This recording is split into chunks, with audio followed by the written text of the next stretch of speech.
Just yesterday, I went and saw Deadpool and Wolverine, and it reminded me how much of a anti-Marvel fan I am now from the movies. I'm not really into it. I'm, I'm not really. Don't get me wrong. I love the movie. That's not the issue. It's just I dropped off of. There's something I didn't mention in the first episode. I just don't watch a ton of movies anymore from Marvel. I'm just kind of burnt out on watching them, unless it's something like Deadpool or Spider-Man. Just not really into them anymore. Yeah, I know, it's sacrilege. I know. Cue the intro.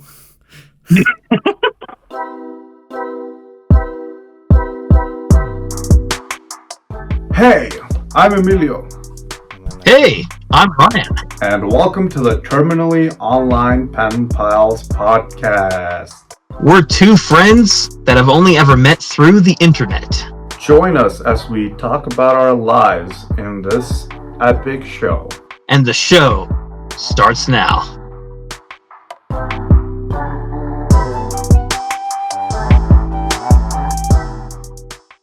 Hey there, all you wonderful people of the internet. Welcome back to another episode of the Terminally Online Pen Pals podcast. Welcome back to another epic week. I am Ryan, and I am joined here by my slightly shorter, yet very much here co-host, Emilio. Ryan 2. What up, everybody? It is I, Ryan 2. Even shorter than Ryan regular 2. Ryan. She's my What's imperfect up, clone. everybody?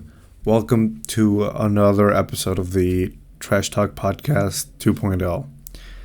I am sitting currently in a different part of my room. I didn't move out again. My cat is currently sleeping on the sofa I used to record my videos. So I'm literally in front of the normal recording spot, and he's been napping. Anyway, so that actually brings me to what happened through my week, everybody. So my mornings were just watching the Olympics. I think this year, this has been the best Olympics I have ever witnessed throughout my life. Like, the opening ceremony was just something on a whole nother level. At least watching it from the TV, because I feel like if I was actually in Paris, it would have sucked. And that's another thing I think about a lot. Like, I'm watching an event, and I'm thinking, dude, if I watched this at the arena, I would not have a clue of what's going on. Not only do I not understand a lot of these events, like, all the camera angles that we have today makes it much more entertaining, easier to engage with. But anyways, that's the thing. And these Olympics have been really just one of the best Olympics I've ever watched. I have no idea what's going to happen for the LA Games in 4 years. I think the LA Games organizers are on suicide watch, because they have to somehow one up these Paris Games that have been just amazing. Those were the Olympics. We're recording this on Friday. The show comes out on Monday. So by the time that you're listening or watching, yes, sirree, or just looking at the clips on YouTube Shorts. So we're not going to talk about that. But, this Olympics definitely had a lot of iconic moments. It created a lot of discussion, I think. Mm-hmm. So I think that's what they were good games. Other than that, on Saturday after we filmed the show, I took the cat that won't let me sit at my chair. I took him to the vet because he had I thought he twisted his ankle, because it looked like his leg looked really thicker than normal, I guess. Right. So I thought, oh my God, he was skateboarding again. That's a whole thing. Damn. So I took him to the vet, and I said, I think he twisted his leg, and he looked at him and was like, no. So I think he was bitten by another animal, and I'm like, oh wow. And I remember one of the neighbors said that near here, they saw a snake. So I got scared, because I thought, oh my God, my cat got bitten by a snake. What am I supposed to do now? Dude, So I told them like, well, they saw a snake, one of my neighbors, and he says, oh, you don't have to worry about that. Like, snakes are scary for us humans, but cats will kill them. Like a cat will Yeah, destroy that snake. I'm like, oh, I'm gonna reveal something here on the show. Like I used hearing to that be a story, I cat. hope you're. Yes, I was probably in a past life. I probably was a cat. You know, I seem to have 9 lives because of the amount of times I've died on the internet. So through various means. So but no, what I was gonna say was hearing that story. I hope your cat's okay. But one thing I do genuinely have when you're describing like a snake bite, I genuinely have a fear of snakes. Like everyone has different phobias. One phobia that I actually have are snakes, which is something I think I get from my biological mother. She is genuinely afraid of snakes. Like she, even if it's like a rubber snake in a store, I remember when I was a kid, I would drape it over her shoulder. She would get freaked out, look at me, and say, "Ryan, get that off of me." And I think life has paid me back for those times for messing with her Because you got bitten because by a I snake. myself, no, I've never been bitten. Thankfully, I have like held anacondas in the past though, like over my shoulder, or like a circus when I was a kid, or at a zoo in Arizona. But I am genuinely afraid of snakes. Outside of that, I I really do not care for them very much. Every time I see a snake, I like to grab a shovel. I'm not like I don't have a phobia of snakes. Like if I see a snake, I it's like the same reaction I would get if I like see a scorpion. I think where it's like, I oh, guess, that's like icky. I don't want to get it near me. Oh, but I'm yeah. not like if I see a snake, I lose my shit.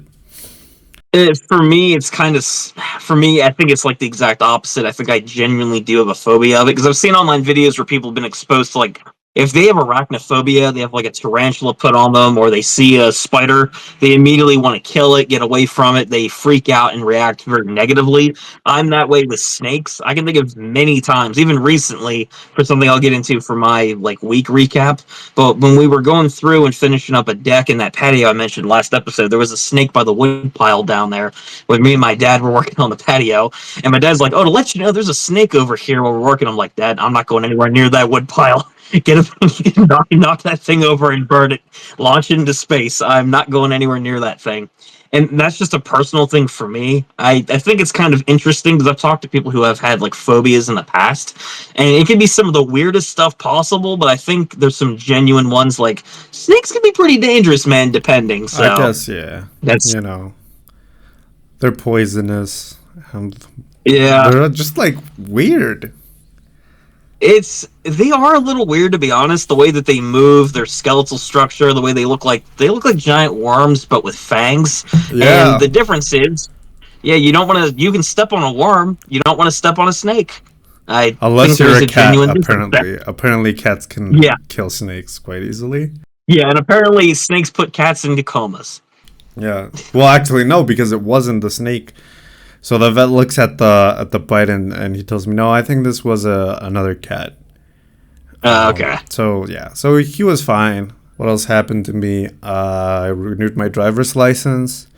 I was expecting to be at the DNV for like a bajillion hours because I Yeah. remember the first time I got my driver's license.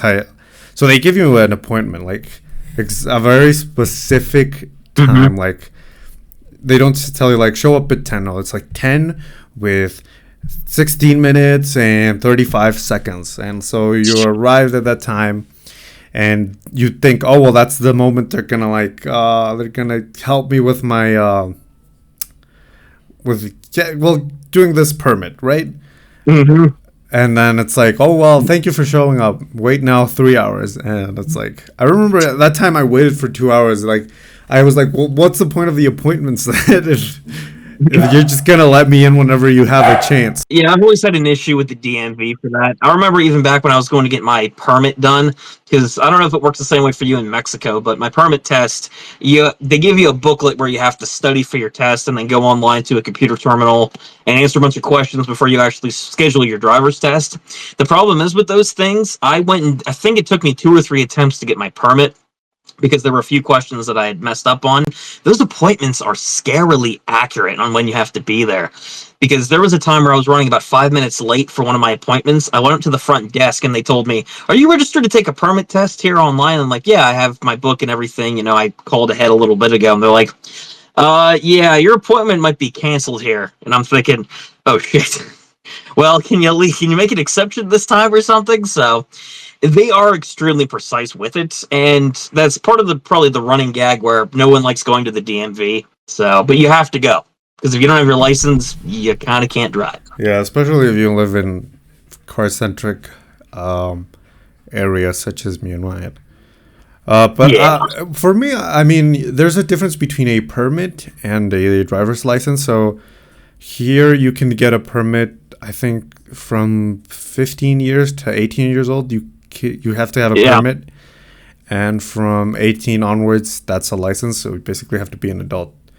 But if you have a permit, I think the point of the permit is that you can't drive alone, but you can prove you can drive. Right. So you have to be with an adult that has a driver's license. So that's how it works. Similar. I think it's a similar thing here. You can be I think it's 15 years, 9 months, or 15 years, 10 months before you can get your permit here in the States. Preferably 16 for most people that I've talked to. And then after you hold your permit, after you pass the test for over a year, you can go and get your full-blown driver's license, assuming you don't have any traffic violations in that time. But you have to have a certain number of hours driven safely, have somebody in the car with you. You know, you're not allowed to drive after, I think, 10 p.m. or 9 p.m. So, and then you go and take your driver's test at the DMV. You pass the courses, the instructor likes what they see, then you get your full-blown license and you're off your probationary license, which is another fancy way of saying permit. I mean, there's not that many restrictions with the underage permission because I think it's more so for the insurance. So, like, if you're driving with that permit and you crash, you can tell the insurance, well, I have a learner's permit. Well, it's like a learner's permit, I guess, more so. Right. So you don't get into as much trouble if you didn't have a license or a permit. So I think that's why we have it here like that. But I don't remember it being like... I think the hardest part was just at the DMV because I went to a driving ed school to learn how to drive. Same. So I took the course where you learn like all the signs, and that was really easy. Like the written test was not that hard. No. Like that was the easiest part. And then I had to learn how to drive, and I remember I learned how to drive with a stick. Like I think that's how you guys call it. Yeah, stick shift. So that was horrible. I hated every minute of it. No, man. Most cars, every car I've ever driven has been an automatic, and most cars manufactured here in the States are automatics. My dad, however, he grew up driving stick, and he was one of the people who taught me how to drive in the first place. He offered to show me how to drive stick after a while in his car, but after looking it up and realizing all... No, he took off in a stick shift car. It was so insulting because I told him straight up no. Because after doing all the research and all the gear shifting you have to do and knowing how to handle the car, I'm like, Dad, I love you, but this isn't something I want to pursue. I would rather turn on the car, put it in drive, and just go. Yeah, that's all I want to have to worry about when I drive. I'm busy picking out the songs I want to listen during the drive. I don't have Exactly. time. I'm too busy being distracted and risking running into somebody to worry about stick. I'm distracted by something else other than changing gears. I don't need to worry about that. Yeah, I learned on a stick, and I got the hang of it. Like, if you ask me to drive a stick right now, I would take a long time to get used to it again, but I feel like I could do it. But but then when I started driving automatic, I was like, I never want to go back again. I know there's a lot of purists that are like, dude, you have to drive a stick. I don't care. I'm not a NASCAR driver. I'm not an F1 driver. I'm just trying to get to the grocery store. Like, it's funny you mentioned the DMV too, because that kind of reminds me there's more to getting your license, I think, or driving than just that, and that kind of ties into. I almost failed the eye test today. Actually, now that you started talking about the other stuff, I was like, well, for me, it had nothing to do with an eye test. Something like an embarrassing story that I have. It's embarrassing for me because I'm not proud of it necessarily, but it was a little bit after I got hit my a driver's family license. with my car. Yeah, that court case is still out here. We're not going to talk about that here on the show. But no, I've talked about in the past how, yes, I have gotten a speeding ticket in the past. I was a young and dumb college student going 30 miles over the speed limit when I was pulled over. And I talked about this on our old show, Trash Talk, when it happened. But the short version of it was, and this is the extended version of that story I never told Emilio about, because I had to go to a remedial school for a class after. So after I went to courts, I told the judge, "Listen, I'm sorry, I messed up. I didn't even try and argue against it because I was genuinely guilty, and it was really stupid." So I went to the courtroom, told the judge all that, and he said, "Look, you're a young kid. It looks like you did something dumb, but it looks like you're being sympathetic, or you're being genuine, not sympathetic. Here's a $50 fine, no points on your license. Your insurance isn't going to go up." And I still remember the quote he told me: "Take it out of your parents' Christmas money," because he knew that I was staying at home as a college student. I'll never forget that line he told me. So I went and paid the $50 at the clerk's office, and I was really happy that day because I was like, I'm never going to do this stuff again, and it did help improve my ability as a driver to not make stupid decisions. However, And then I there was got something that arrested came up a again. few months. Yeah, I'm for some reason I'm too used to handcuffs. I don't know if that's good or bad or not, but Hell yeah. no. No, it was like a few months later, I remember, I got a letter in the mail. It was actually like 4 or 5 months later, and I thought the whole thing was done. I was progressing more through my sophomore year of college at that point, getting ready for that after my freshman year concluded. And I got a letter in the mail saying, due to your mishap in getting your speeding ticket, you have to go back to a day of remedial school and take another test in order to keep your license or something along those lines. And I'm like, what the hell is this thing? So I look into it, and it's something that they do. Even though I went to the court case and had everything resolved, I still had to go back and prove my driving ability again through taking another test. So I ended up having to drive out like 25, 30 minutes near a local university to go and do one of these tests. And there were like and if you didn't show up to the class, by the way, you lost your license. There was no option. They do it to ensure that you really get the point never to speed again or commit another traffic infraction. So there were like 6 other people that were supposed to be in the class outside of me. I show up to the class earlier in the morning like I'm supposed to. Nobody else showed up. I was the only person sitting there in the classroom. So all those people probably lost their licenses that day because nobody else showed up to take the test. So I was the only one sitting in this classroom. The ironic thing to me was the teacher who was teaching that class to give me this makeup test was one of the same driving instructors as part of my driving school that I went through to get my license in the first place. And he recognized me when I walked in. He's like, "What are you doing here?" I'm like, "I may have done something stupid I with my really liked your license." class, so that's why I came Yeah, back.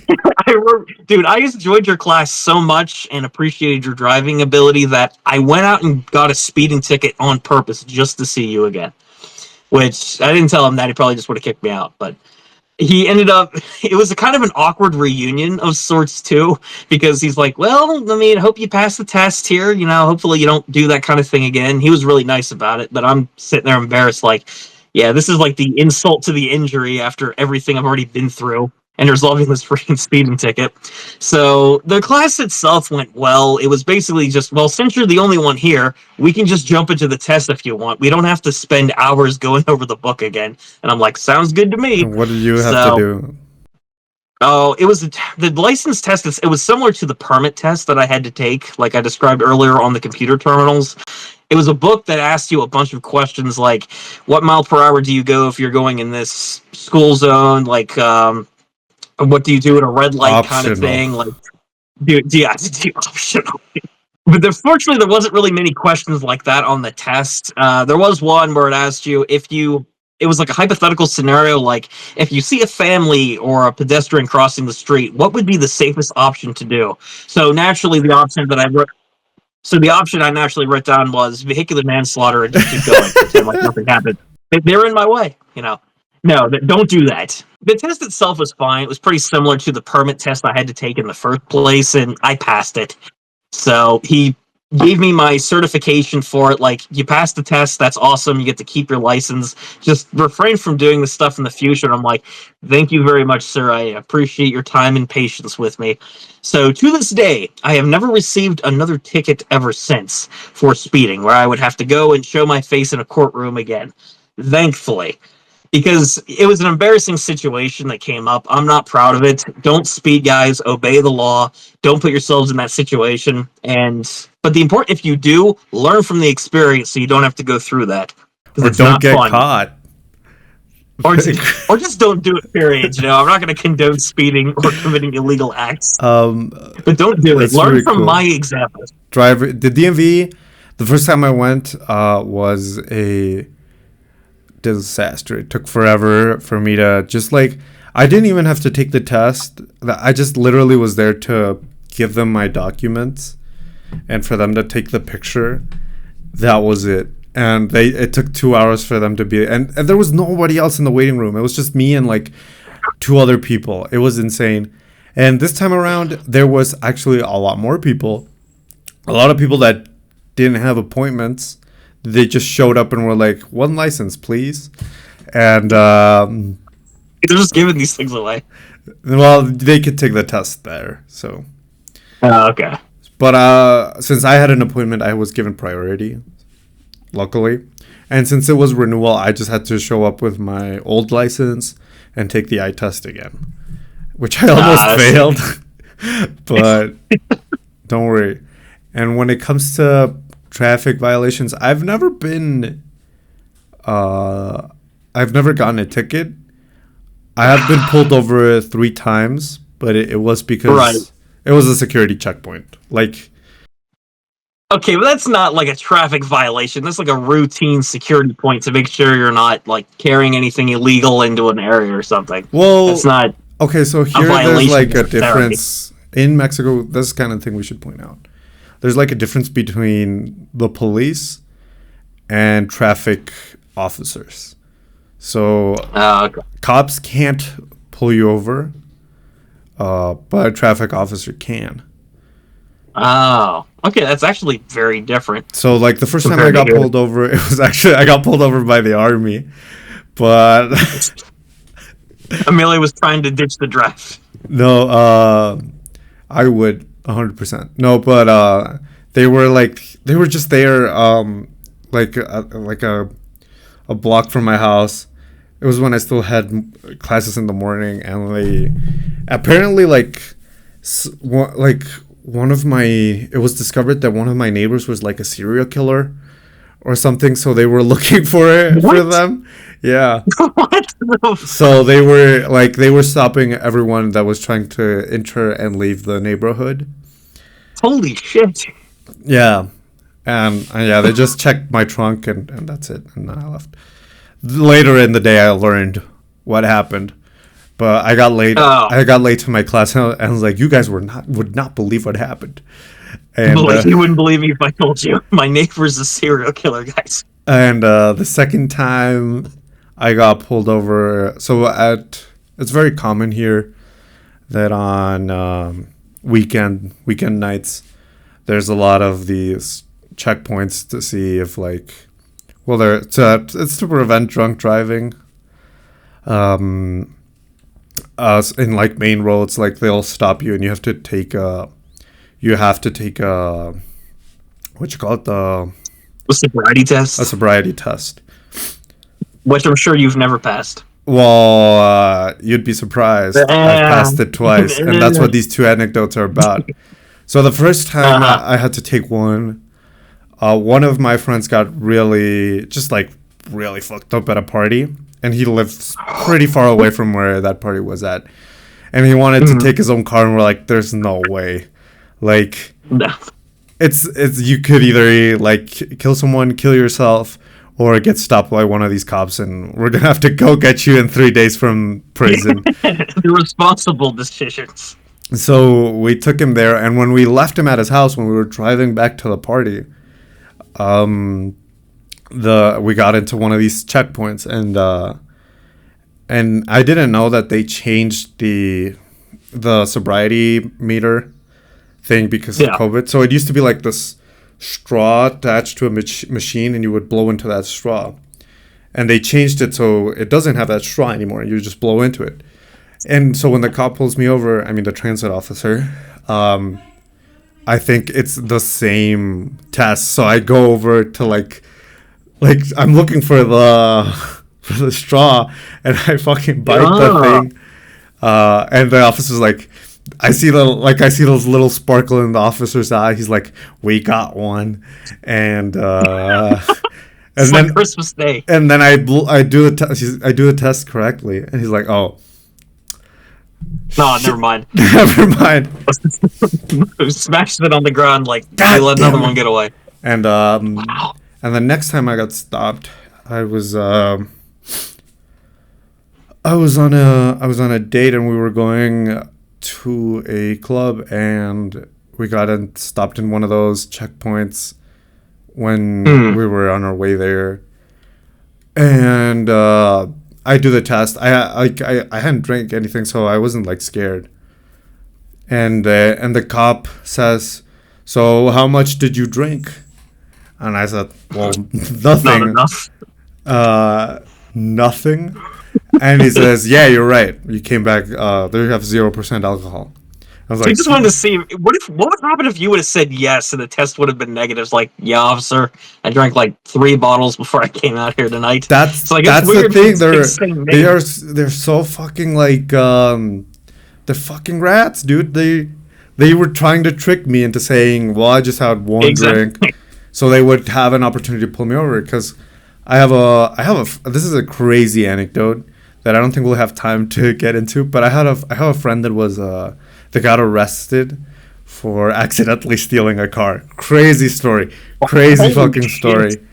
But when he was detained, he met a lot of people that were just on their way to work. Like they work like nights or really early in the morning, and they get pulled over because these officers have quotas, right? And they get paid more the more people Right. they arrest. So Yeah, that's the thing. so so so obviously they're trying to trick you or trick you into you giving them like a bribe. Regardless of what you said here, no joke, I actually have a breathalyzer right here, coincidentally. I'm going to need you to breathe into this via the camera, and we're going to see what it comes back here right now on the show. And we're going to see just Holy how much you've crap, really been everybody! drinking. So don't ask why I have one of these. This is an actual breathalyzer. Which is ironic because I'm like, I know I have one of these things as soon as you brought it up. I think my dad gave it to me for some reason. It was like, so you became a transit officer. You should get a job. Yeah, that's my future career right there. Yeah, but After being a that's teacher. interesting. I know a lot of people that have been detained for drunk driving and stuff like that. That could be an entirely episode, Different but one. Yeah. that could be an entire episode. But we're almost out of time, and Ryan hasn't told us about his week. So Yes. Brief recap of the week, guys, with our remaining time here. I got into a few fun activities. Generally, it was another work week for me. Like I said, full-time he got job. sent to It's like what a prison. good chunk of it. Yeah, ironic because I work in a prison, so. But yeah, I was working there throughout the week. This week, actually, brief home update as well. My 2 decks are now officially done in my house, thanks to a family friend of ours who's a contractor. The front porch is now done, and the side porch next to a sliding glass door are now done and refurbished. So, in addition to a patio, I now have 2 new porches on my house. The next step will be fixing a literal hole in the roof on one side of the house. So that'll be the next update. I'll let you guys know what the next update on that is. The other Anyone big trying thing I to did this dox week was Ryan, just find a house that appears in Google Maps with a hole in the roof. I am submitting a takedown request to Google Maps after this episode comes out to get my house taken off of Google Maps. Could you legally So do good that? luck, guys. I don't know if you could actually. I feel You have like you to look should. that one up. Yeah, that wouldn't be a bad idea. The other big thing I did, though, while I'm considering the lawsuit in mind to Google, uh, I watched Deadpool and Wolverine the other day, which is one of the very few superhero movies I wanted to see in modern day. It was actually pretty good. I'm not going to go into a full-blown review of it or anything. You should go see it for yourselves.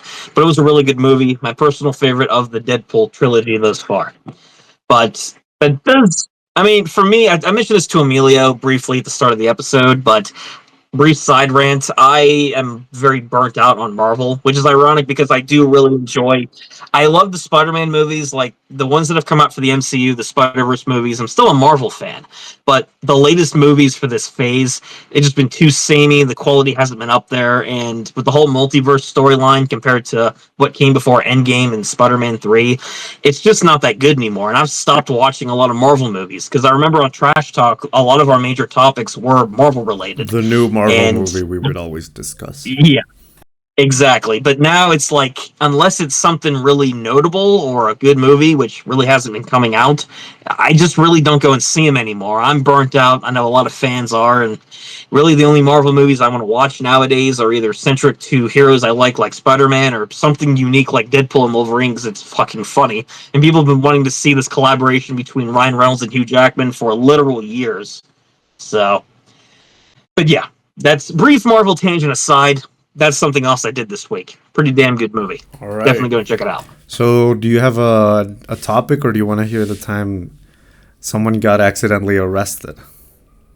Oh, actually, I have a story similar to that I was thinking of the other day from my Ryan's retail adventures, where me and a coworker called the police. Those do twice really well on a Instagram, guys. customer. So we're gonna skip the accidental arrest story for this one. We'll probably talk about it next time. I just don't want these episodes to be that long, and I need a clip for TikTok. We just rambled, and I can't post that. Fair enough on that one. Guys, we're making the best quality content for all you out there. Please follow the Instagram. We're working for it here.